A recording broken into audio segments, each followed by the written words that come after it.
So I have a little duck that I keep in my car, and it has a little Israeli flag. It's just like this Israeli looking Yeah. duck. And somebody broke into my car and used a red Sharpie and put bullet holes in it to be funny, which is not funny. All of my other ducks were not targeted. So I want to introduce you guys to a new friend of ours by the name of Eden or Eden, as you said in Hebrew, right? And Hmm. besides that being an absolutely wonderful name to have, shout out to the folks. Thank you. You sent me an interesting message, and in this message, a few things caught my attention. Number one is that you describe yourself as a Gentile who is also an Israeli who is also a Christian. Hmm. So I really want to get into your story, but then what also caught my attention is, I guess, the people that you've had access to, or more specifically, been in community with, right? You seem to be somebody who's tapping in with all sorts of people, right? From Hmm. Holocaust survivors, IDF, and things of that nature. And so I want to take it down that road and really kind of give Okay. us a framework around your own story. But the first question I have for you is why? Why do you do what you do? Why are you speaking up? Why is Mm. it worth it in the first place? Yeah, so I was raised in Israel most of my Mm-hmm. life, and I recently just relocated here to Florida. Um, and I wanted to serve in the IDF. So growing up, all my friends were serving in the IDF. For visa situations and things like that, I wasn't able to. But at the end of every letter I got denying my access to serve, there was something that stood out to me that I didn't quite realize until maybe like a month ago. They had said, "We cannot take you for service, but we recommend you to take up arms on the media end of things and be an Wow. advocate for what's going on." And that really stuck with me. And I also attended the Turning Point Student Action Summit, which would be Charlie's last summit. Yeah. And watching the way my generation is headed in the areas of all things pertaining to Israel Yeah. was absolutely Now, startling. And it shook me to how the far core. back was this? Not to cut you off, but I'm trying to put this in Hmm. perspective for myself and our audience. So this was this year? Yes, the Student Action Summit. Okay, Yes, because this you year's. know, it's and this is going to be an overall theme, especially with somebody with the Hmm. sort of advocacy that you do. But I wasn't aware of just how bad this was until Mm. probably 8 or 9 months ago. And truth be told, is because that's when I started actually caring enough, right? And tapping into my Right. humanity as opposed to trying to, head in the sand. So, okay, so you're at this turning point event and you don't have in the back of your mind, I'm about to face this. You just are Right. thrown No. into it and you're like, what's going on here? Yeah. Yeah, it was the first evening, Hmm. the last speaker everyone was so excited for, Tucker Carlson. That was who everyone was so hyped about. And watching him take the stage and speak in real time and chuckle at these issues and really just dismiss Israeli Americans from the stage, um, and really start saying these things that I remember learning about as a child when I learned about the beginning of World War II, when I walked through with tours the Holocaust Museum in Israel. It looked like, and I don't know if you've ever been, but the way he was speaking reminded me of the first rooms in that museum, where it talks about the language and the ideas that the Third Reich really began Yeah, propagating.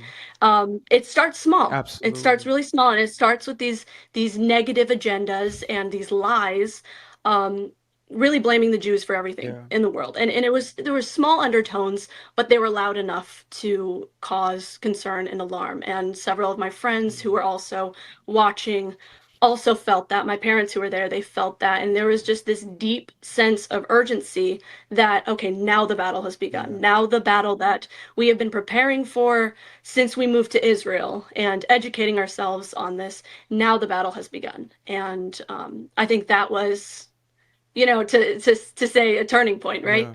Um, And yeah, that's where I decided to that I needed to start speaking about these things, and that if these people are going to lie about what it is to be a Christian in Yeah. Israel, then I have to speak about my experience not only as a Christian but as a Gentile, and what the word says regarding that and all of those things. So I'm a little hung up on this one right here because I think I remember the exact video, and there was a sort of, I guess, from the crowd's perspective, and people were walking out.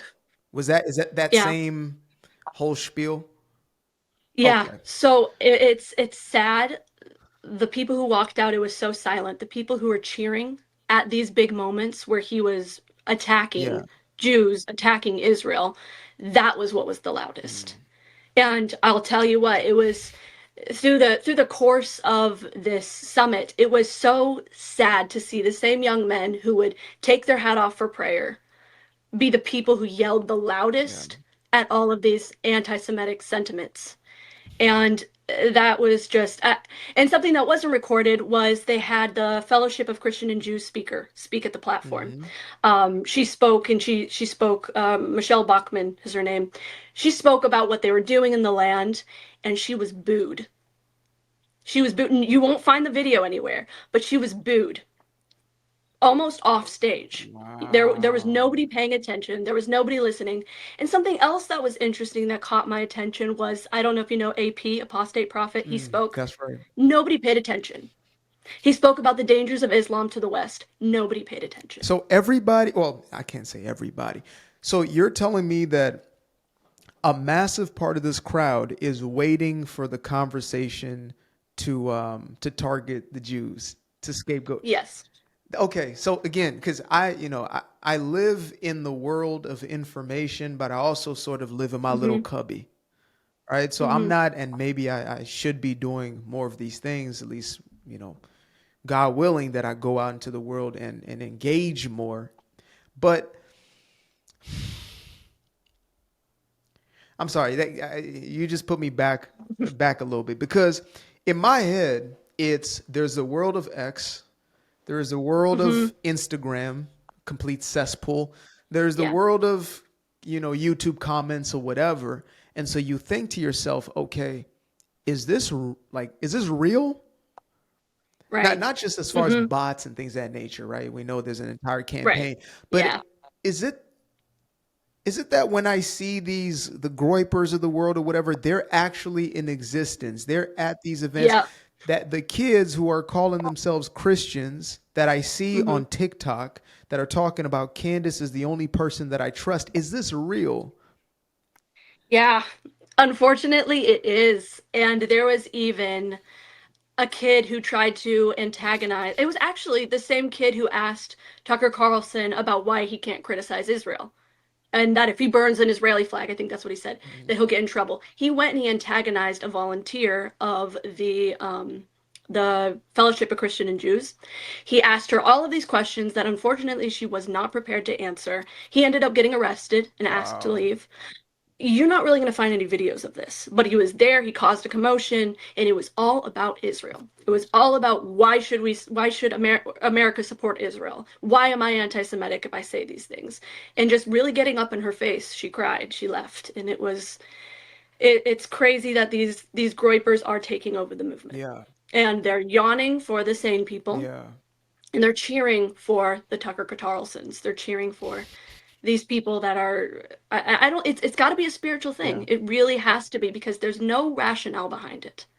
And so yeah, it was really scary, and unfortunately it taught me that these things that we're seeing on Yeah. Instagram, TikTok, YouTube, they're real and they're growing. Okay. So speaking of, I guess, the influence, because, I always feel that the devil targets the seed, right? It's always to get to the next Mhm. generation. It's always to get to the child, Yeah. or, in the most specific and most important, it is the seed that then led to the Savior through Christ, which, Hmm. happens to be the Jewish people for Right. whatever given Happens to reason. be Just right. happens to be here for whatever given reason that the creator chose this specific group of people and made this his own and then grafted the rest of us in, etc. So I'm going to step into the world of propaganda. Mm. as well as now delving into sort of what's happening actually with Christians, or what is a Christian experience in Israel, right? I think that would be Okay. something of interest to a multitude of people. Yeah. I think this is something that's not getting talked about enough, but yet there's enough, propaganda to go around. So Right. leading into that, so okay, we leave this event. Were you already creating content? You already speaking up? No, Oh I wasn't. wow, I wasn't. So this is wow! very You're new made for for me. this, by the way. You got like, Oh, yeah, thank you're a great you. communicator. On point. Thank you. I've been really trying hard.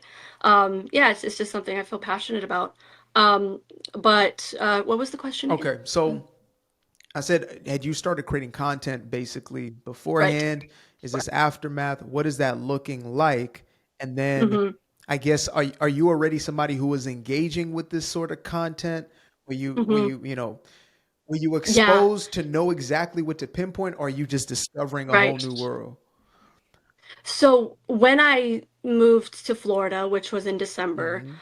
I started exposing myself to the content because I just seen stuff pop up in YouTube.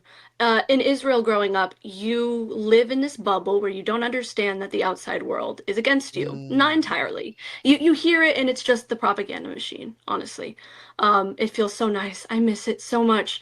But here in the States, especially here in Florida, I had instances where I was targeted with anti-Semitic, like not violent, what is it? Vandalism. So I have a little duck that I keep in my car, and it has a little Israeli flag. It's just like this Israeli looking yeah, duck. And somebody broke into my car and used a red Sharpie and put bullet holes in it to be funny, which is not funny. All of my other ducks were not targeted. Um, that is such a and powerful I, euphemism. Like, you know what I mean? yeah, That every single yeah. duck was untouched except for this one Hmm. Jewish duck.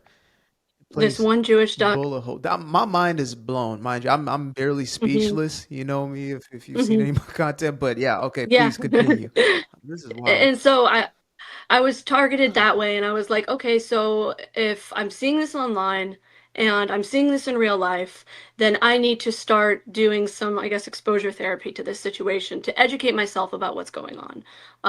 I had my boot camp, a life of boot camp in Israel to understand that side of things, and now I need to understand where everybody's coming from. Mhm.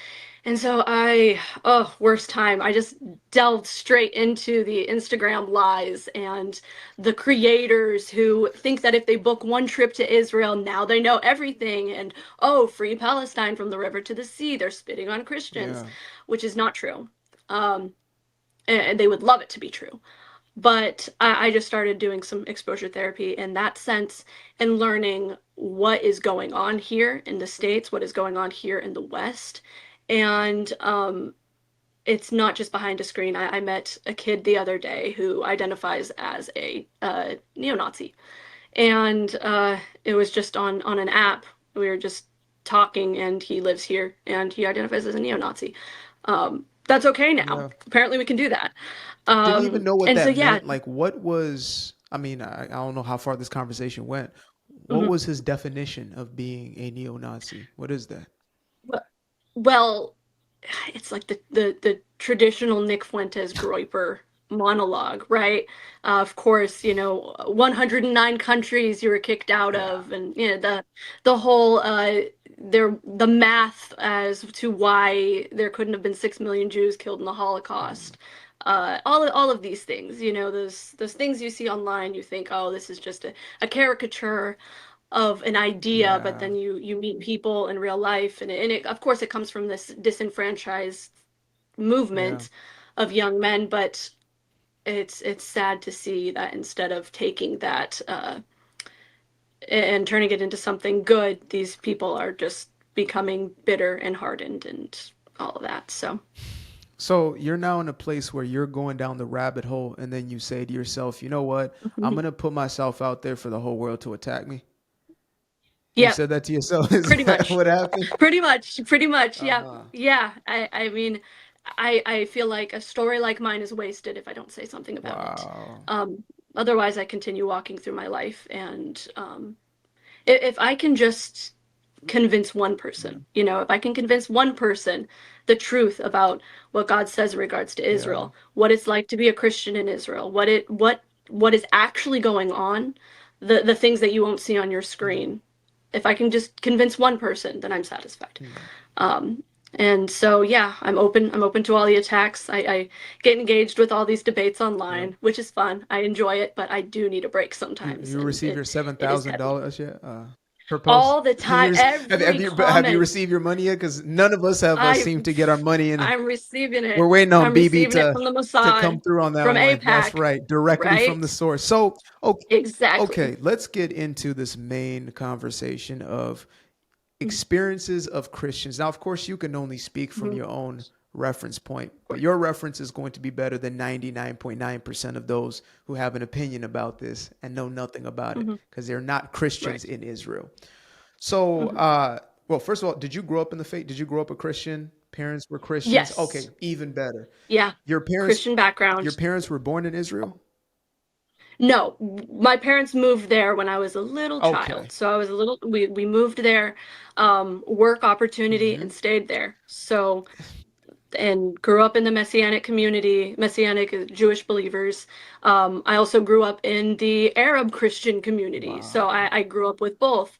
And What's your so, ethnicity, by yeah, the way? I'm, I'm half Caucasian, half Mexican. Okay, you could be anything. Yeah, I you. know, and it's really strange. And it's really strange because my parents did not have a heart for Israel Wow. until I was a little Mm-hmm. child. So when I was born, when my sister was born, they didn't have a heart for Israel. My name is Mm-hmm. Eden, which is a very traditional Israeli Jewish name, and my sister is Leah. Oh, So the wow. Lord works in mysterious ways. I have to say, He knew what was going on. So So. this is so good because again, it's oftentimes when I'm having any sort of conversation, one sided, two sided, it's I feel it's necessary to draw out the assumptions that are going to be made, the arguments Hmm. that are going to be brought forward, and to sort of debunk Right. those, especially when you can't necessarily go back and forth with the detractors, right?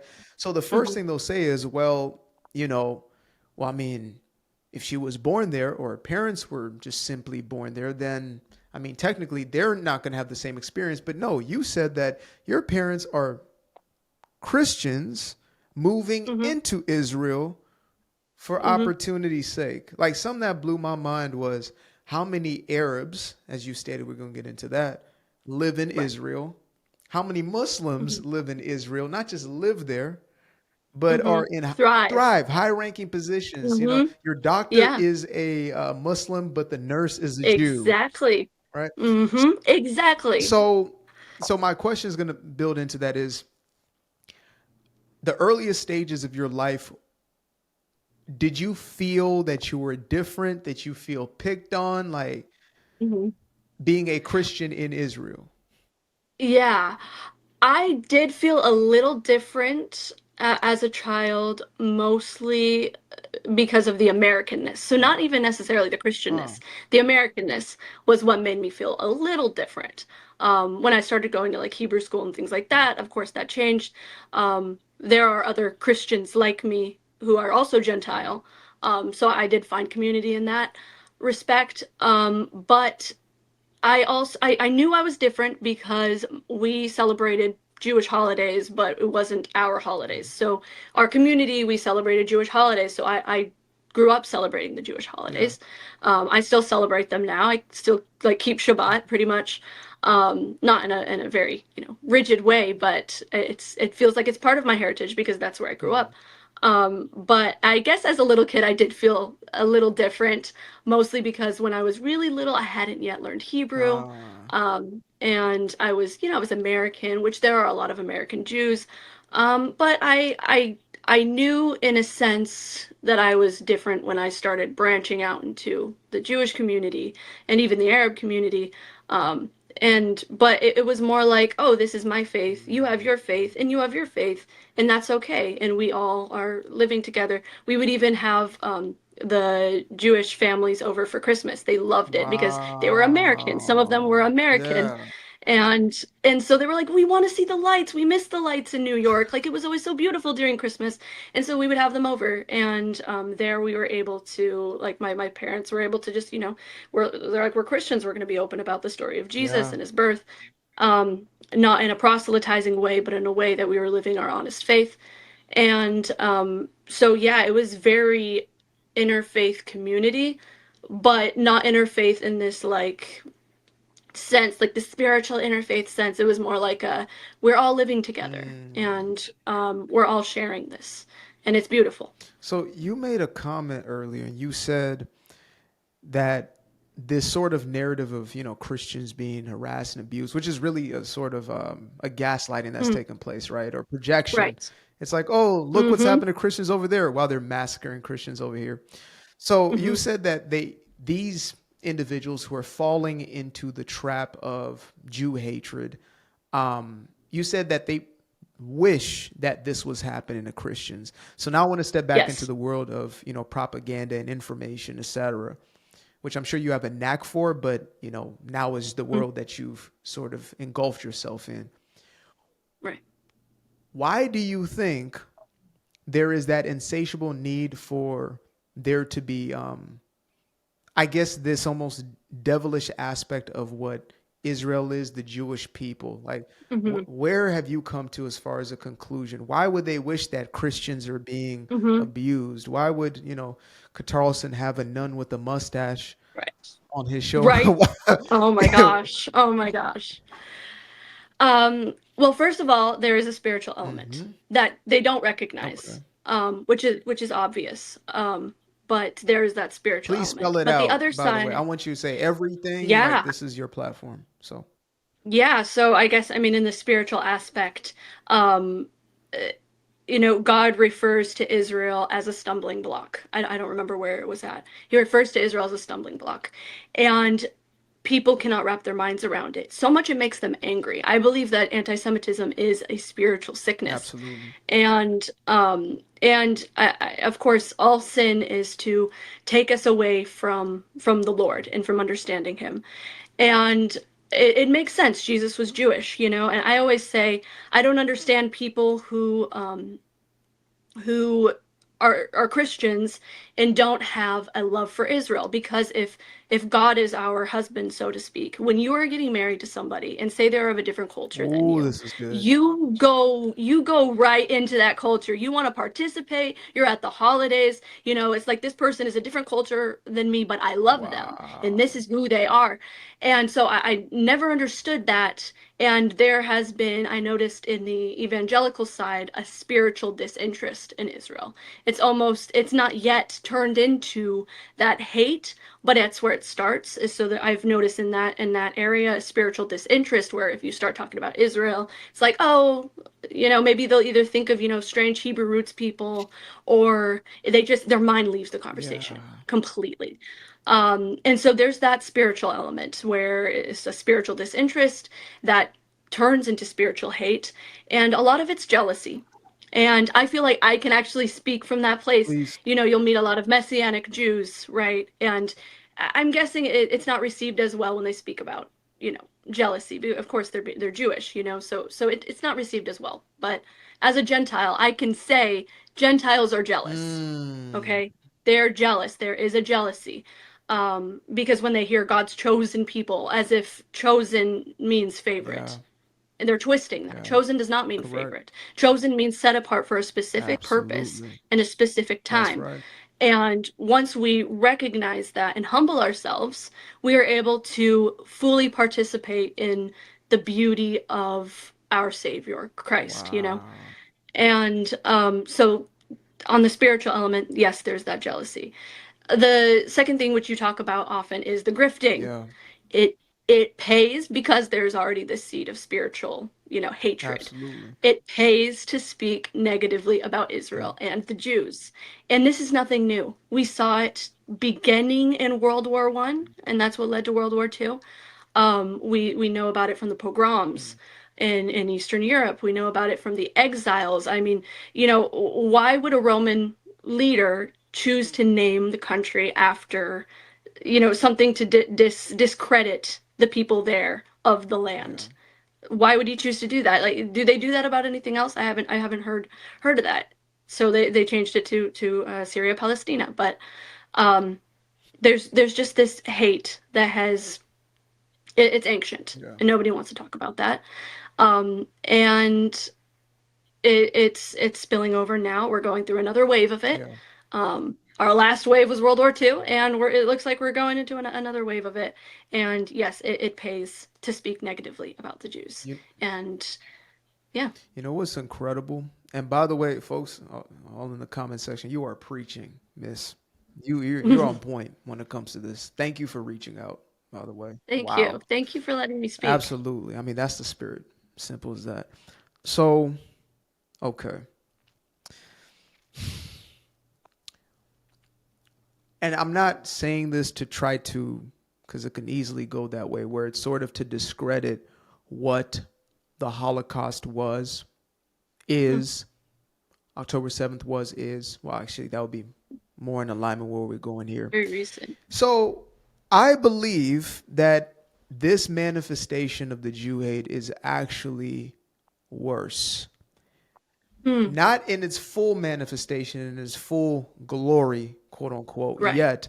But if you look at the things that Hitler said in his time, in comparison to the average Groiper, whatever it is, and we're using the Mhm. terminology Groiper just to, kind of Right. quantify that sort of All of makeup, them. but it's, they're all over the place, and some are conservative, some are not conservative, some are Christian, some Mhm. are secular. It doesn't matter, right? But you have this sentiment and this mentality, the conspiracy minded individuals, whatever it may be. Mhm. The reason I say what I'm saying, and I'm setting this up to say that this is a setup, as you said, with the stumbling block. This is a setup which I can only kind of see as, if it's not precursor, then we're definitely in the end times, right? Right. Like how Yeah. deep and how far it's going to go. As it says in, Yes. it says in, funny enough, we have the New Testament, Yep. folks. I just, again, some folks New have, Testament. it's in New Exactly. Testament. We're not just talking Isaiah. We're not just talking Daniel. We're not Hmm. just talking Genesis. We're talking Romans and we're talking Revelations, where the Exactly. Jewish people are talked about and Israel is spoken of and the reason for its existence and what it's going to play out. The 144,000, they're all from the tribes, the 12 Hmm. tribes, the same 12 tribes, right? I just want to set that Hmm. up. But in the same book, it speaks of, which I believe to be prophecy, and I believe so do you, right? Hmm. I Yeah. believe this to be 100%. God's word. So the reason I'm saying what I'm saying, and it's not to create any fear, whatever it is, but you pointed to something and it sparked something in me, which is this kid like wanting Christians to be persecuted in Israel. They call themselves Hmm. Christian, but they're so desperate, Yeah. just to have something on the Jews, just to have Hmm. something on them, that you would want Yeah. your brother or sister to be executed so you can have a Hmm. point to prove. That's how far Exactly. this has gotten. The Hmm. mentality and the antichrist spirit that dwelled in a Hitler, and that's what it was and will forever be, right? Yeah. It's always been an 100. antichrist, Hmm. anti-Yeshua the Mashiach. Exactly. So, again, on that side of things, the Holocaust was the worst manifestation thus far, but I think we have a naivety thinking that it can't happen again. That's really what I'm trying to bring it Hmm. to. Yeah. As you said, it's like it's so much worse, and you're experiencing it in ways that I never could, and I'm sure you're approached in ways that I never would be. Hmm. You've lived in Israel, so you have a different experience. They're basically seeing you as a Jew, I'm guessing, Yes. right? Oh my goodness. Yeah. Every video I make, I'll get, Jewish rat in the comments, or you say you're a Gentile, but you're actually just pretending.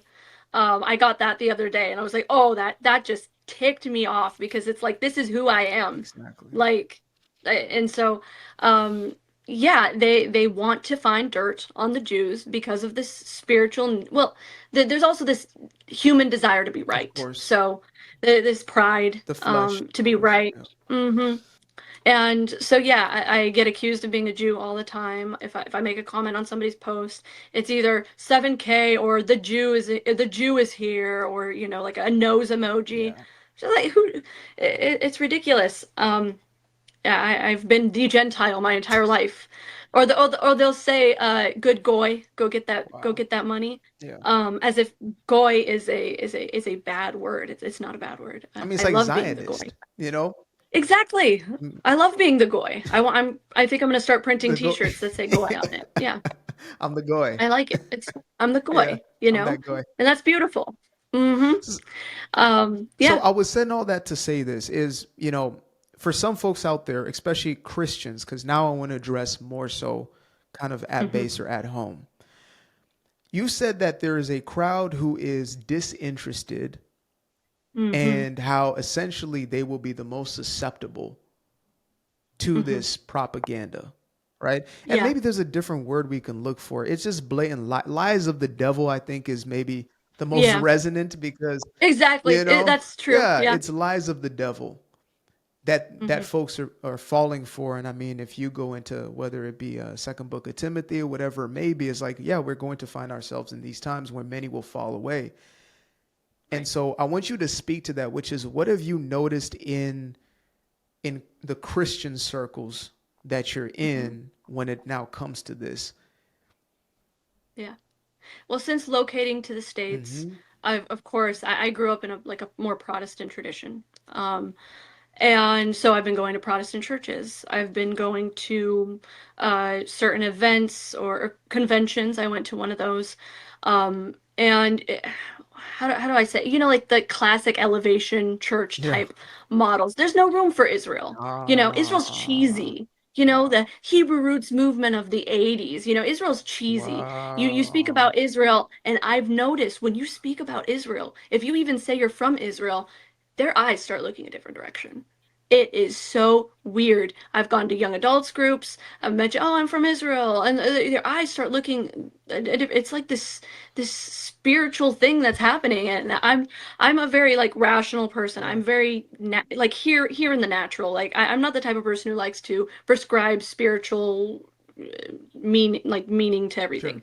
But when I notice a pattern of disinterest Mm, in people, and that's the plague that's hitting the evangelical world, and that's the plague that's hitting the Protestant world, with the Orthodox and the Catholics and the Anglicans. They're ready for holy yeah. war, or like They- some and they're- idea that if we team up with the yeah, some idea that if we team up with the Muslims, we can fight all the evil powers of this world, yeah, which are the Jews. That's kind yeah, of the direction they're headed. yeah. The Protestants, the evangelicals, I mean, we've been seeing the lukewarm church for a while now. Mm-hmm. Like that's what we've been seeing. Amen.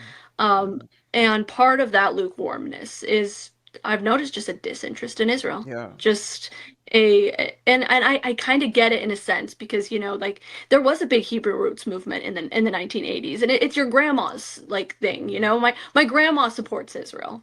My grandma has a like a meeting to pray for Israel once a month. But that's not what we do. That's not in our lives. Why is that in our minds? so basically what you're seeing is the liberalizing, or liberalization, the Hmm. progressivism of the church is Hmm. affecting that. They're trying to make Yeah. it cool and hip and Gen Z. How do Yeah. I dress like the kids as a 50-year-old pastor? That sort of energy is what you're talking about. Gosh. Oh my gosh. Exactly. Okay. Yeah.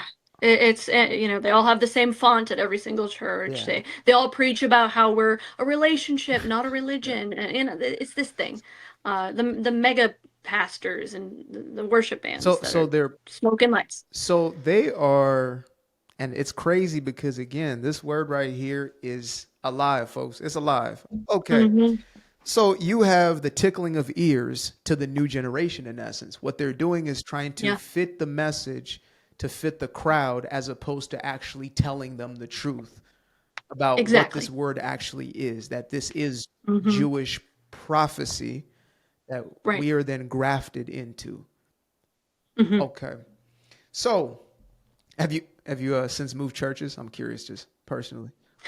Yeah, I go to when I'm not working, Mhm. I go to a adorable little Mm. church that supports Israel. They're all old people. It's just really like your classic old 90s style Protestant evangelical Yeah. church. It's cute. It might be And closer so to the it is. 60s or the It might 50s be when they closer to were the when they were 60s. preaching the You know what? The actual wood word. paneling on the wood Yeah. paneling on the wall is giving that energy.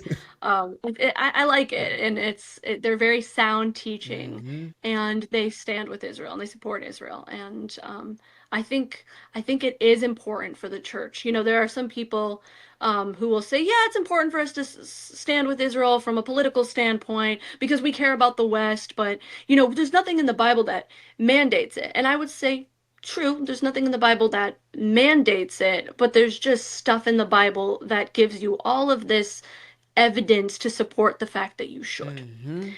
And more than just the Genesis passage that And everybody can you likes please to, get oh, into I that? debunked. Because it's like some folks would sit there and be like, why y'all going on? If you're not paid, why do you care so much? And that is a question that Yeah. I've gotten from honest actors. People have Hmm. asked me. And so I ask you that. Yeah. It's like if I was one of these people off the street and I hear you speaking, why does it matter? What is the biblical aspect outside, like you said, the bless Israel, you get Hmm. blessed, etc. Hmm. What is the significance? Why should I care?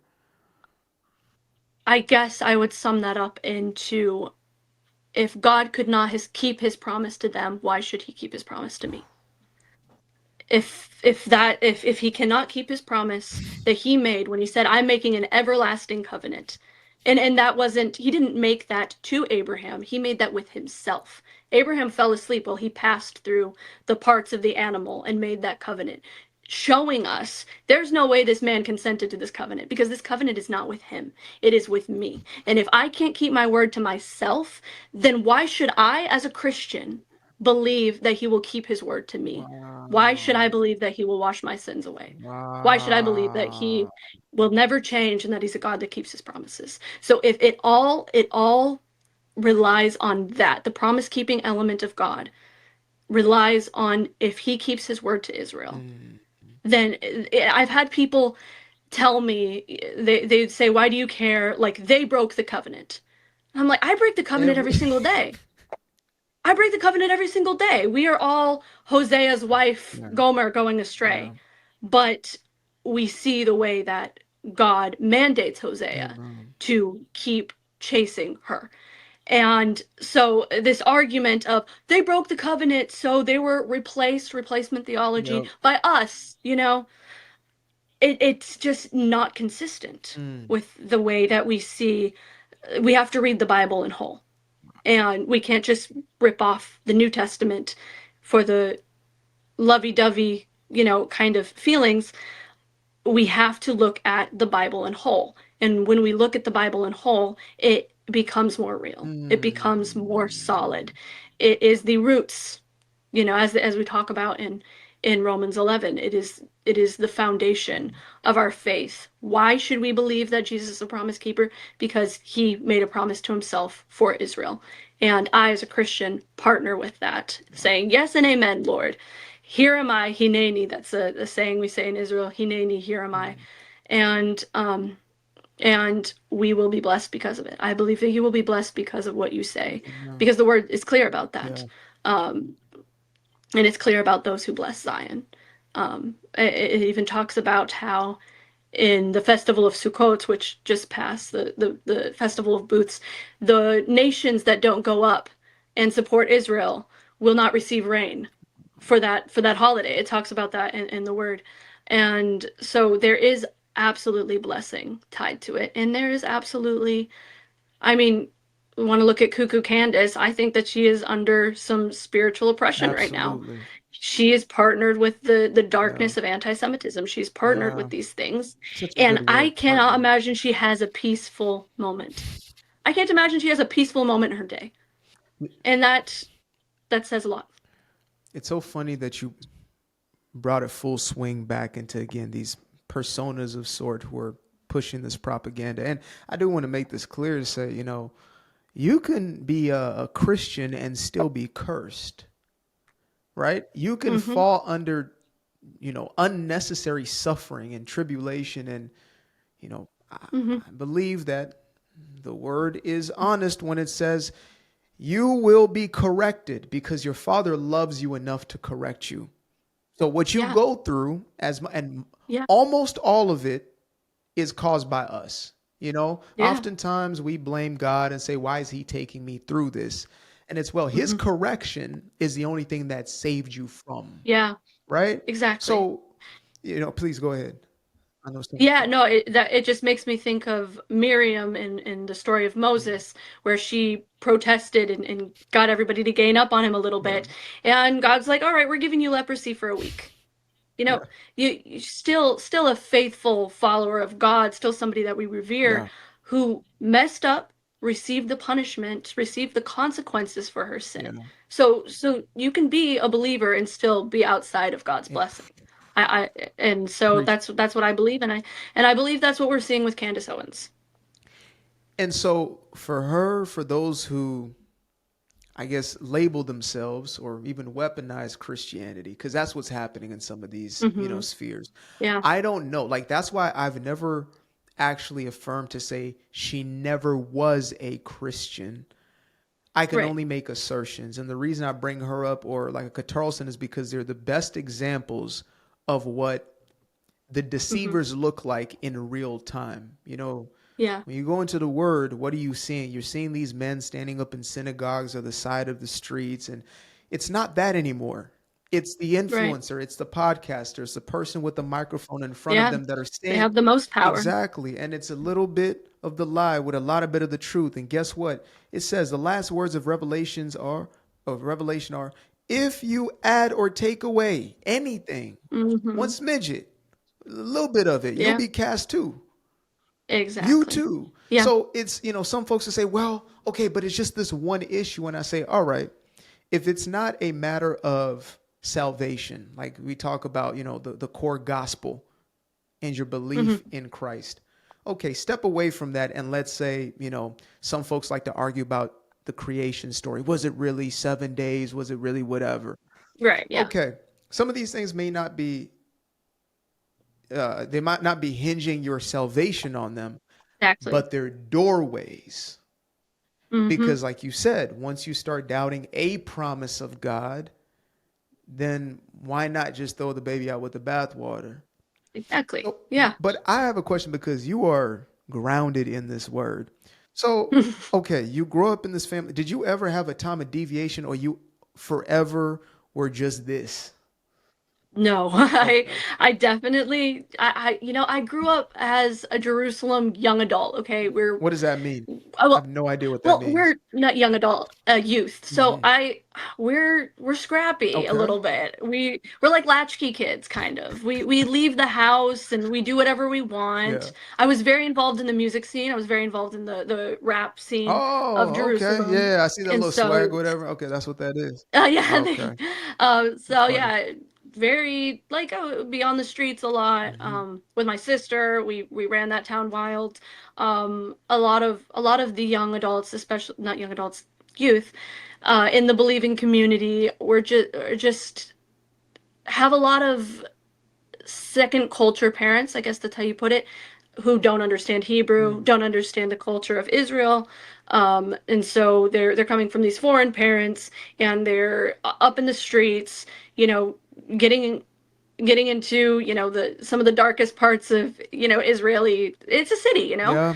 and so I definitely had my youth straying and my angst, Mm. and I've always been a questioner. So Hmm. I question the Bible, I question the Word, um, I question God, I put him on trial a Yeah. lot, and it was even people like Charlie Kirk, though, that helped me understand Wow.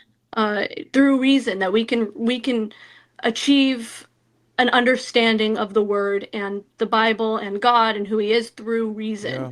Um, because I feel like I never felt like there was an outlet for that, and I had to discover it myself. Hmm. And because I didn't know an outlet for that, um, I strayed and all of that. But I another thing is Israel, Jerusalem in particular, is a very spiritually contentious city. It's Hmm. like a crock pot of all of these different things boiling up, and you feel it even if you're not registering it. So you've got all of this. You have the call to prayer waking you up in the 5 o'clock in the morning, and my sister dealt with heavy anxiety because of it. It's Wow. just a spiritually contentious A land. I spiritual mean, it's cesspool, basically. thousands of years. Exactly. It's thousands of years of spirits roaming wild on the land and fighting and yeah, all of that stuff.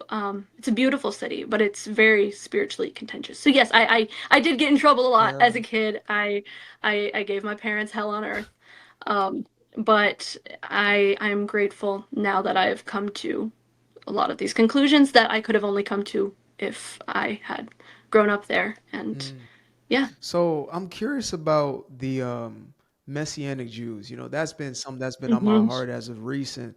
To say, we have quite a large Jewish audience out there, Hmm. in the midst of all other types of peoples. But my heart definitely is with all folks. But it's interesting because again, there is sort of this cyclical aspect if people actually took the time to read the whole Bible, right? These folks who are Hmm. stuck in this what you call it, replacement theology, etc., Yeah, which is a doctrine of demons, by the way. That is an actual exactly. demonic doctrine. Just gonna put that 100%. out there. But this thing of I will make you jealous, God says, right? As I Hmm. bring in the Gentiles and let you see, Hmm. in essence, what would have been yours otherwise, to Hmm. bring you Yeah. back home. And so, is this are they a fringe group? Is this a massive movement? Like, who are they? I guess it's just my own curiosity. Who are the Jews for Yeah. Jesus over there? Yeah. Okay. So actually, the organization Jews for Oh, Jesus is very stigmatized over there. interesting. And a lot of Messianics don't want to associate with them because it Ah, is a very American proselytizing, not understanding the Israeli culture well. So we kind of like don't we try not to associate with them every time they try to plant themselves in Israel. They either go incognito or they fail. wow. So they don't represent, I would say, us because I grew up in the Messianic community. I'm Yeah. not Jewish, but as a denomination, I guess. I would say us because that's the community Mm. I grew up in. But so I guess the Jews for Jesus is kind of an American ministry, but the Messianics, like we do life with everybody. Mm. Um, you know, there's some Messianics who practice their Judaism more, whereas they keep the Yeah. traditions, they keep Shabbat, they keep kosher. But they believe in Jesus. We have kehilot, which is congregations. Um, there's more traditional congregations. There's less traditional congregations where it's more like this evangelical situation where they read the Torah parsha at the beginning. Hmm. So it's very interesting. It's kind of this hodgepodge of Judaism and Christianity. But I guess as a community, there is a lot of, and it's getting better, but the Orthodox Jewish community does not really like them, Hmm. which is interesting because they're okay with Christian Gentiles. They're okay Yeah. with Christian Arabs, that's it's fine, but they don't like the Messianic Jews, and they will disavow their Judaism, so they won't refer to them as Jewish, even though they're ethnically Jewish. Yeah. They feel And they betray them in essence. they feel betrayed. Okay. Yes, they feel betrayed, and they feel like, Judaism is so central to who we are as a person. If you stray from that, it feels like you're disavowing us. Yeah. There are people who believe that less too. So there's the secular community in Yeah. Israel. It's like, oh, you're a Christian, sababa, like it's Yeah. fine. And then there's the really Israeli like community is more open to it. Mm. The Orthodox community is not really. They're just mean. Honestly, they're just and I, mean. They're not and violent, and but they're and it's mean. not. And truth be told, it's like I think that goes with most who are Hmm. that given over to the Yeah, religiosity, yeah, right? And it's not yeah. even again like it's not an insult or whatever. You could be in Right. in deep Amishism, right? When you Yes. Yeah. become Yeah. so stringent and so Yeah. works based, and oh Yeah. man, it's a hell on Yeah. earth. Yeah. And to clarify, I'm not talking about I'm talking not the Orthodox because I have Orthodox Exactly. friends who love me. I'm talking about the Haredim, like Hmm. the ultra, like religious group who won't send their sons into the IDF and get government stipends still. That's who I'm talking about. and so just if there's any of my Jewish friends Yeah. watching, my friends that are more Orthodox, um, they totally accept that I'm a Yeah. Christian. Like they love me. They welcome me in. They think it's interesting what I believe. I had a conversation with somebody one day, an Orthodox friend, and she was like, "What is Mormonism?" And I'm like, it's kind of like Christianity, but they believe in some extra things. And she's like, just like you, kind of like Judaism, but you believe in some extra things. Wow. Um, They're like, well, not I exactly think the same, but not exactly the same. Please don't punch us uh, together. Um, but so I guess in the Messianic community, there's like the really Israelis, mhm, who have been there for generations, who are believers in Yeshua, who discovered him.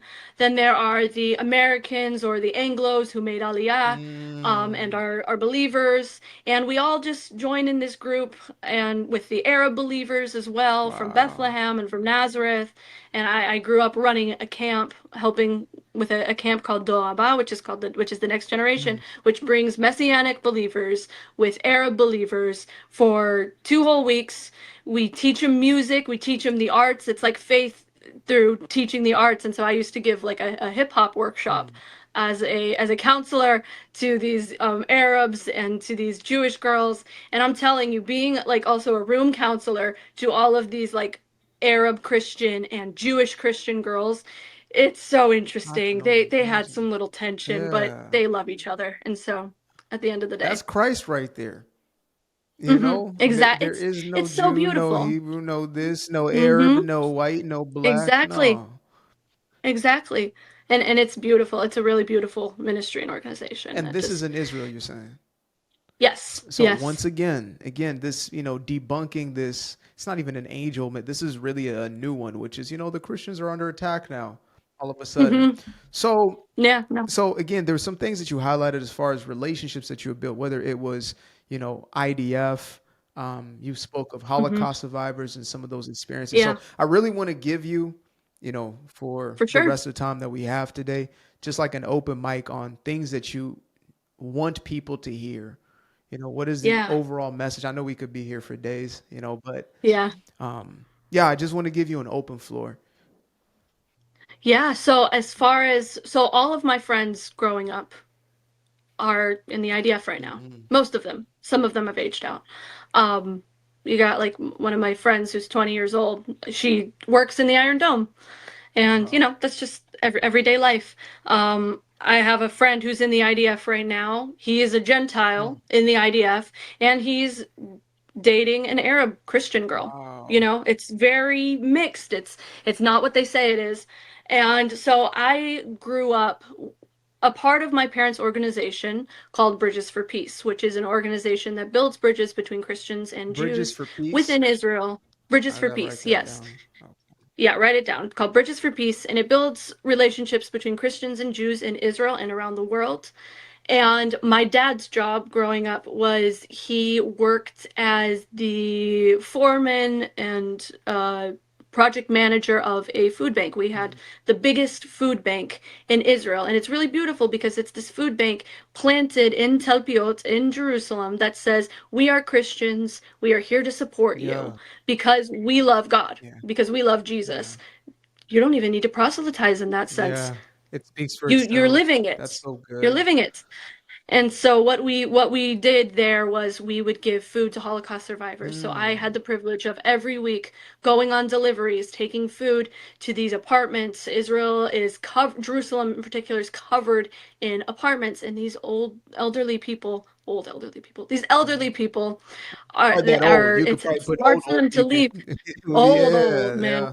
Old. It's hard for them to walk up and down the stairs. So we would go and we'd bring food to them and able to have these conversations with them.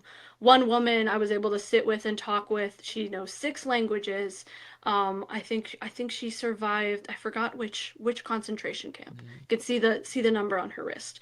And what she does is every morning she wakes up and she goes to Yad Vashem, which is the Holocaust Museum, Mm. and she tells people her Every story. morning. See, this is the spirit every morning. This is the spirit of the Jewish people. It's the victim mentality is over. It's all about making the next generation understand. It's we will never Wow. forget. It is in spite of this pain and this hardship fellowship, we are going to celebrate life. And the best way that somebody with her experience was able to celebrate life was by educating the next generation. Not dying in an apartment, but educating the next generation. I think that Wow. is a different level of heroism, and I think that is so beautiful. Absolutely. And so I got to go every week and deliver food to these Holocaust survivors. Some you wouldn't have conversations with, some you'd exchange just a few smiles, and getting to know their names, and unfortunately getting to hear when some of them Yeah. passed. I got to take birthday cake to some who were turning 100. We throw a big party if somebody's turning 100. Yeah. So, and I think that's beautiful. It's just on the ground building relationships with these people, Yeah. and getting to say, because getting the privilege but also the responsibility that you have to share this story to the next generation, Yeah. because we're running out of them, unfortunately. And so And so, and so I'm sure that yeah. you have had a few encounters with either it was this lady or others, and I'm sure that they've shared their stories with you.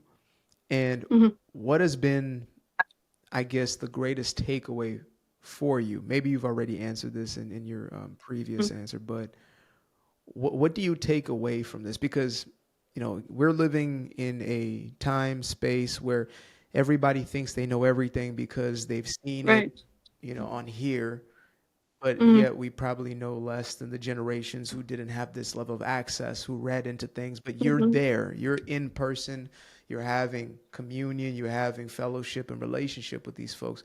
What is it that you take away from them? Hmm. I think one of the things is that we as people have horrible memories. We forget. Wow. And it was not that long ago, yet stories like hers aren't being told as much. And we are foolish to believe, because they also believe this, that it couldn't happen again. Yeah. And it is our responsibility to make sure it doesn't in the best of our abilities. Um, but I think one of the takeaways is that we as humans have horrible memories, and that if this generation is going to pass on, we have to embody their stories. We have to take them on. We have to share with the next generation. Another takeaway that I had was the onset of the perspective changing of Jewish people in regards to Christians. Hmm. So, during World War II, Nazis identified as Of Christians, course. believe it or not. They identified as Christians. So, there has been a lot of fear in these survivors' minds about what it means to be a Hmm. Christian. Not hate, not violence, but Yeah. fear of what it means to be a Christian and what are Christians. And so being able to, in repetition every week, as a Christian, leave food, leave a hug, you're changing the mindset of what it means to be a Christian in those Wow. actions alone. And so that's been one of my takeaways. As well, I'm trying to think what else, because these stories are just so important, they're so Mm. powerful. Um, yeah, it's just if we are going to embody what it means to be a Christian, it is through those actions, it's through love, and it's through sharing the stories. Mm. We might have to do a part two because I want to get into the liberal uh, Jew conversation. Because Yeah, yeah. what happens when there's a caricaturizing of people is, well, they take no actual human aspects. So you don't think, well, there's actually like liberals, like woke people, like there is here in America, and then it's Hmm. you don't put into consideration that maybe just maybe they're not in a vacuum, that maybe Right. these are not people who live in some type of silo and so they all think the same. And Hmm. no, there's disagreements. There's people who love this government and Exactly. there's people who hate it, despise There it, and is. want to see the man's head on a Hmm. plate. So Exactly. that is something I eventually want to get into with you. I know people are going to love For this sure. interview. You're on point. You're all on point, and I Mhm. appreciate that. Thank you. Absolutely. So Thank you for this of opportunity. course, but I did want to ask you, what are your, God willing, as we always say, you don't say tomorrow I'll do this and that. You say God willing, this will happen. But Hmm. what is it that you're feeling called to? What is it that the Lord is pulling you towards? And how can any of us help as far as Hmm. what you're being called to? Yeah. Well, in this particular season, I am called to share my story Mm, and to share the truth about Christian involvement and Christian understanding of Israel. mm, Um, and so honestly, I would tell people to keep following you because what you're saying is super on point. You come at it with such a humility thank and yeah, humility to understand what's going on, and that is something I appreciate. And I don't know if you knew that one day you would be called to Not even in the use your slightest. I voice, was hoping that man. God just left me alone and let me Yeah, just do me, and yeah. God's crazy that way, huh? yeah, I just And leave so me alone. yeah, and I would say, and it's gonna sound, of course, oh, what's the word? Cliche. Um, that people need to pray for Israel. Yes. So believers pray for Yeah. Israel. If you don't know what to pray, say, God, lead me how to Mm, pray for Israel. And I mean, of course, it says pray for the peace of Israel. We always use that part, but we never talk about the part that says, may they prosper who love you. So ask God what it means to love Israel, wow. um, and to understand that. So that's what I would tell the audience. Um, and yeah, so my goal is for Christians to shut down these lies, to say we're standing firm against this, and that we are standing with Israel. And that's my mission right now. Yeah. Yeah. God knows what He's doing. He knows how to pick them. You are Mm, going to be a very important voice in all of this. mm, And, mm. I don't Thank you. like to view myself out of the context of the prophecy that's already been given, but I do see that for you. It's without a shadow of a doubt. Mm, That's why you've been placed in the thank you. places you have. You were born in the circumstances, moved here, brought back essentially home in order to be able to share this from a different place. And so Yeah. um, we will continue to pray for you as you Thank move you. out and you do what you're called to do. Where can people reach you? And then we can wrap. Yeah. On Instagram, Okay. I'm in the handle EDEN Mm-hmm. VERBATIN, Okay. Eden I'll link Verbatim. that in the caption below. You'll link that down Mm-hmm. there. And I'm also on TikTok, I think under the same handle. Mm-hmm. This is all new to me. I'm not very technologically advanced, but I can send you over those Okay. those links. Yeah, so just in those social platforms right now. I'm very small, but I'm trying to grow, just to engage as much of an audience I can Absolutely. to empower my generation and the next Yeah. generation on the truth of God's word in regards to Israel. Beautiful. And lastly, Bridges for Peace is you said this is your Mhm. parents' organization? Yes, so it's the organization that they work with. My dad now is the United States Director of Wow. Bridges for Peace, and they're a great educational tool Mm-hmm. for believers on what it means to stand with Mm-hmm. Israel. And there's opportunities to volunteer there if people were so interested. And it's a great organization. Beautiful. So I'll send you the link to that as well. Absolutely. I'll make sure to link that below. Well, again, it has been a pleasure. I know we'll have a part two, at the very least, just for my own curiosity's sake. But if Hmm. anybody else Yeah, out there has any questions for this young lady who is a wealth of knowledge, please make mm, sure to say it in the comments. But appreciate you once again and appreciate y'all for tuning in. yeah. Until the next time, Appreciate you. peace. Appreciate you guys for tuning in. Now, if you'd like to stay around, make sure to click that little subscribe button down there, or you can show some love by going to the description below and clicking on the button titled Buy Me a Coffee. Leave a little something there, or click on the Cash App. Leave a little something here. Till the next time, peace. I've been up for hours, I've been up for days, yeah. Staring at the ceiling, I've been counting strays, yeah. I've been in my feelings, I've been out of mind. I've been getting visions of the other kind. Yeah, I've been up for weeks. I'm in the counting blessings over counting sheep. I can never be the type to limit when it comes to me. I used to be the pleaser for the people. I ain't